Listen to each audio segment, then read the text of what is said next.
जहां इंदौर में retired justice के बंगले में चोरों ने धावा बोला। नकाबपोश बदमाशों ने कारोबारी के बेटे के कमरे में घुसकर अलमारी से सोने चांदी के आभूषण और नकदी चुराई। साथ ही कारोबारी बेटे की नींद खुलने पर हमला करने की तैयारी में भी बदमाश थे।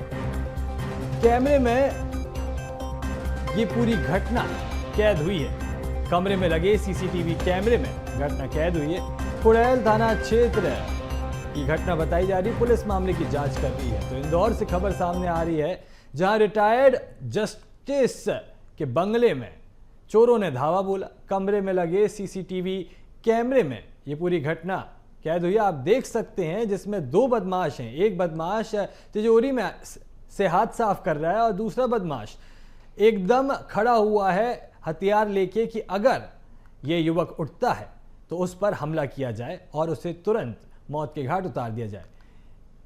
तो आप घटना देख सकते हैं किस तरह से चोरों ने यहां पर मकान में घुसकर चोरी की वारदात को अंजाम दिया है। दो चोरों ने इस घटना को अंजाम दिया है। और इस खबर पर अधिक जानकारी के लिए मेरे साथ भारत पाटिल जुड़ चुके हैं फोन कॉल पर। भारत, ये एक सनसनीखेज घटना सामने आई है जिसका सीसीटीवी जो है ये भयावह है, जिसमें साफ तौर पर दिखाई दे रहा है कि दो चोर हैं, जिसमें से एक खड़ा हुआ है कि अगर ये युवक उठता तो उस पर ये वार कर देता। देखिए, बता दें कि पूरा मामला जो है वो कुड़ेल थाना क्षेत्र अंतर्गत है। कुड़ेल थाना क्षेत्र के अंतर्गत आने वाली जो कॉलोनी है वहां पर एक पॉश इलाका है और पॉश इलाके में मौजूद रिटायर जज जो है वो रमेश गर्ग जो है वो वहां पर रहते हैं। और उनका जो बेटा था रिटायर्ड जज का, उनके बंगले में अचानक दो नकाबपोश बदमाश घुसते हैं और घुसने के बाद में घर में चोरी की वारदात को अंजाम देते हैं। इसका सीसीटीवी फुटेज भी सामने आया है। घर में जो अलार्म सिस्टम लगा है वो भी बचता है, लेकिन फिर भी युवक की नींद नहीं खुलती और ये जो कारोबारी बेटे हैं उनकी नींद खुलने का इंतजार कर रहा था। हाथ में डंडा लिए वो साफ खड़ा नजर आ रहा है सीसीटीवी कैमरों में। अगर वो जरा सी भी हलचल करता या नींद से जगता तो तत्काल उसके ऊपर जो है वो हमला कर दिया जाता।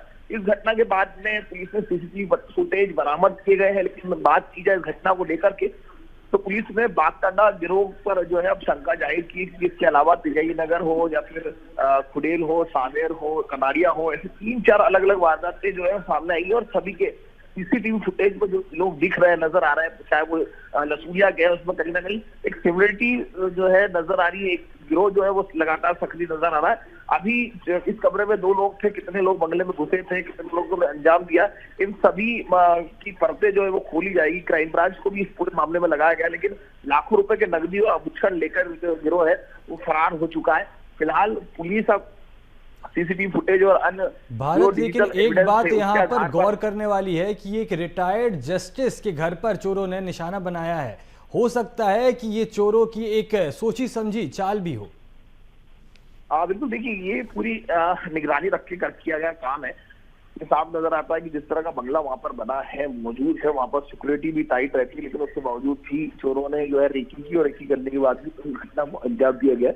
तो जैसे मैंने पहले बताया कि और भी अलग अलग थाना क्षेत्रों में इस तरह की घटनाओं का अंजाम दिया गया। सभी के सीसीटीवी फुटेज से मिलान किया जा रहा है कि एक ही दी गई है, फिर अलग अलग गिरोह सक्रिय, लेकिन पुलिस को बागटांडा गिरोह के ऊपर जो है शंका जाहिर की है पुलिस ने और जल्दी आरोपियों को गिरफ्तार करने की बात की है। लेकिन दूसरी ओर पुलिस का यहाँ पर अब कार्यप्रणाली पर सवाल भी खड़े होते हैं कि बदमाश देखो लगातार। जी भारत, इस पूरे मामले में सख्त कार्रवाई होनी चाहिए, क्योंकि अगर एक रिटायर्ड जस्टिस के बंगले पर इस तरह की घटना हो सकती है तो आम लोगों की सुरक्षा पर भी सवाल खड़े होते हैं। तमाम जानकारी साझा करने के लिए आपका बहुत बहुत शुक्रिया।